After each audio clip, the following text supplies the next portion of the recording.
Halo teman-teman semuanya, pada video kali ini aku bakalan sharing mengenai bagaimana cara kita mengatasi atau menghadapi suatu kegagalan untuk teman-teman yang mungkin sedang gagal pada saat ujian masuk perguruan tinggi negeri, atau teman-teman yang mungkin pada saat ini sedang mengalami kegagalan-kegagalan lainnya. Karena teman-teman, aku sendiri pun juga pernah ngalamin kegagalan-kegagalan itu. Pernah gagal ketika berorganisasi, pernah juga gagal ketika masuk perguruan tinggi negeri, pernah juga gagal ketika sedang menjalani hubungan dengan orang lain, dan kegagalan-kegagalan besar lainnya yang pernah aku alami sebelumnya. Tapi teman-teman, ada fasenya di mana kita harus menerima suatu kegagalan itu ketika kita sedang berusaha. Karena nyatanya dari kegagalan yang kita terima, kita bisa mematangkan pikiran kita dan kita bisa lebih bijaksana dalam mengambil langkah-langkah berikutnya. Kegagalan itu hal yang biasa teman-teman. Yang terpenting adalah ketika kita gagal, kita mau untuk lebih berusaha dan kita tidak menyalahkan orang lain atas kegagalan yang kita alami sekarang.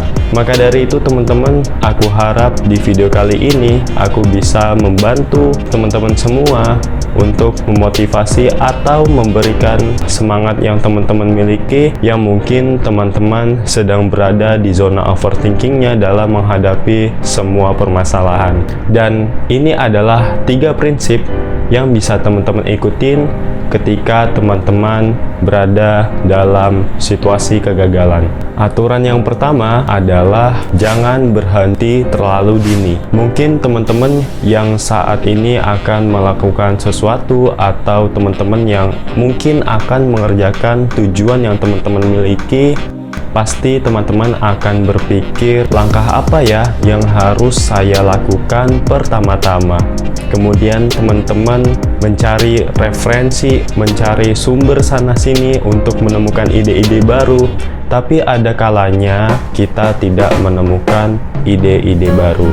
Kita tidak menemukan apa-apa, yang ada hanyalah rasa stres, rasa overthinking.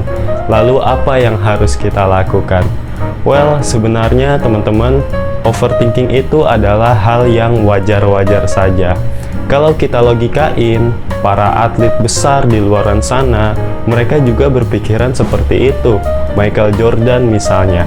Jika tanpa 9.000 kekalahan dalam pertandingan, apakah dia bisa menjadi atlet yang hebat seperti sekarang? Jika tanpa 9.000 kekalahan, kekecewaan, kegagalan, apakah dia bisa menjadi atlet yang begitu hebat saat ini? Makanya teman-teman, ketika hal itu terjadi padaku, yang aku lakukan adalah tidur. Ya, sesimpel itu. Karena teman-teman, ketika otak kita stres, kita sebenarnya mengeluarkan begitu banyak tenaga. Dan tidur menjadi hal yang bisa mengcounter itu semua. Ketika kita sudah bangun, otak kita sudah fresh, kita sudah siap untuk menyelesaikan persoalan-persoalan dari tujuan hidup kita.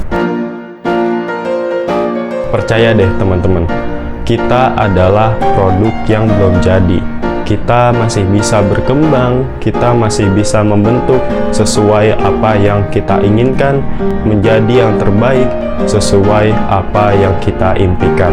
James Williams dalam buku Principle of Psychology pernah mengemukakan bahwa otak kita memiliki sistem yang bernama neuroplasticity, di mana sistem neuron akan membentuk sebuah neuron yang baru ketika menerima rangsangan dari pola kebiasaan yang baru.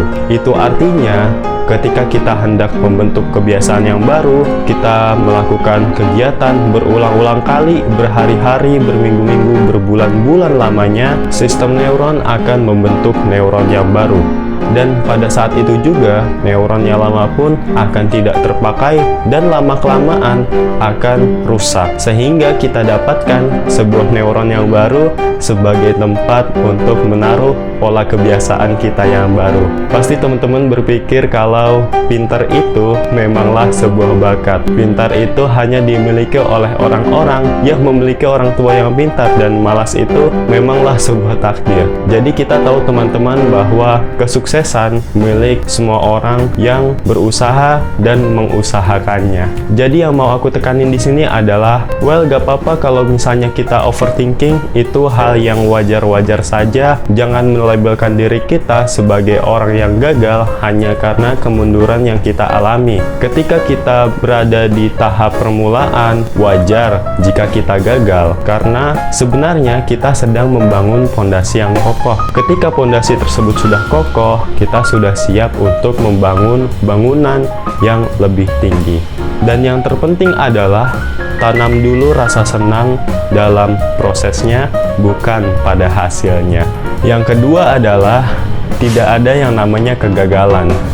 Ketika teman-teman pada saat ini merasa gagal, kemudian teman-teman menyerah, tidak mengambil pelajaran dari kekalahan, dan selalu seperti itu, otak kita akan terstimulus, teman-teman. Ketika hal itu terjadi kembali pada diri kita akan berpikir, wah, kayaknya aku bakalan gagal lagi nih. Wah, kayaknya kemenangan bukan kali ini aku miliki deh. Dan selalu seperti itu sampai-sampai kita stuck dan kita nggak tahu harus melangkah ke arah mana lagi. Apakah teman-teman merasakan seperti itu juga? Padahal teman-teman, ketika kita berusaha sekeras yang kita lakukan, ketika kita berusaha sekeras yang kita miliki dan belajar dari kekalahan, itu adalah kesuksesan pada diri kita. Sayangnya, kita terlalu terbiasa menilai sebuah kesuksesan hanya pada hasilnya, bukan pada usahanya. Memang sih, kita perlu penghargaan atas usaha yang kita lakukan. Well, kalau misalnya hal itu terjadi padaku, yang aku lakukan adalah rebahan. Mungkin dibarengi dengan nonton film yang aku suka. Well, itu gak apa-apa banget. Itu boleh-boleh aja, asalkan kita tahu kapan kita harus rebahan, kapan kita harus produktif kembali. Ya, jadi intinya adalah sometimes we succeed, sometimes we learn. Ketika kita berada di puncak kejayaan, ketika kita sukses, kita harus tahu dan kita harus mencari tahu apa yang bisa diperbaiki dari usaha-usaha kita sebelumnya. Akan tetapi, ketika kita down, ketika kita jatuh, kita harus menyadari bahwa kita harus merefleksi diri kita harus menganalisis kekurangan kita untuk bisa diperbaiki ke depannya. Ketika kita belajar dari kegagalan, teman-teman, itulah yang sebenarnya kesuksesan pada diri kita. Dengan demikian, semakin cepat kita gagal, semakin cepat kita belajar, semakin cepat kita belajar, semakin cepat juga kita sukses. Jadi intinya adalah pergi dan gagallah secepat yang kamu bisa. Yang ketiga adalah masa lalu tidak sama dengan masa sekarang. Pasti teman-teman pernah memiliki impian yang sampai saat ini belum sempat teman-teman wujudkan. Sama seperti ketika teman-teman menembak seseorang berulang kali, padahal teman-teman juga sadar bahwa bakalan berujung penolakan sama seperti sebelum-sebelumnya. Lalu kenapa sih kita selalu menginginkan hal-hal yang padahal kita sudah berulang kali gagal dalam melakukannya? Padahal teman-teman, hal-hal yang membuat kita selalu memikirkan apa yang kita inginkan adalah cerita yang selalu kita ceritakan pada diri kita sendiri tentang mengapa kita tidak bisa mewujudkannya. Misalnya ketika teman-teman menginginkan sebuah motor baru, tetapi teman-teman tidak bisa mewujudkannya dengan alasan ya mungkin teman-teman memiliki tanggungan yang lain misalnya, atau teman-teman berasal dari keluarga yang kurang berkecukupan, atau teman-teman tidak memiliki pengetahuan untuk memiliki tabungan, maka teman-teman akan memikirkan hal-hal seperti itu dan pada akhirnya mengkaitkan dengan impian-impian lain yang belum bisa teman-teman wujudkan. Di satu sisi, jika teman-teman menginginkan motor baru juga, tapi teman-teman memikirkan bagaimana ya caranya aku memiliki uang, bagaimana caranya aku memiliki tabungan. Kemudian teman-teman fokus untuk take an action, fokus untuk mencari cara bagaimana memiliki tabungan, maka fokusnya teman-teman akan teralihkan pada hal-hal seperti itu, sehingga teman-teman bisa lebih fokus dalam mewujudkan impian yang teman-teman miliki. Jadi yang mau aku tekanin di sini adalah Kita semua adalah pendongeng besar, teman-teman. Kita selalu memiliki halaman yang baru untuk menuliskan cerita berdasarkan diri kita yang sekarang, bukan berdasarkan diri kita pada masa lalu. Terakhir, dari seorang Michael Jordan, beliau pernah berkata bahwa sejarah yang saya lakukan berulang kali pada masa sekarang, itu sebabnya saya bisa sukses. Jadi itu aja sharing aku mengenai video bagaimana caranya mengatasi kegagalan. Coba teman-teman tulisin cerita kegagalan teman-teman di kolom komentar supaya aku juga bisa belajar dari teman-teman semua. Jadi terima kasih teman-teman, semoga videonya bermanfaat.